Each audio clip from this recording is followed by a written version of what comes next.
nomor urut 01 untuk Mas dan Mbak payung bersepeda di Pesta Rakyat Jawa Tengah 2014. Ini adalah 01 dari Kabupaten Demak.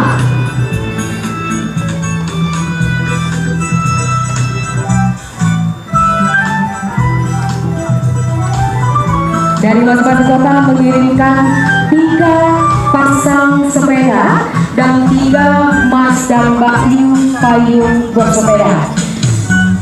Hadirin dan juri yang terhormat, inilah nomor peserta 01 dari Kabupaten Demak.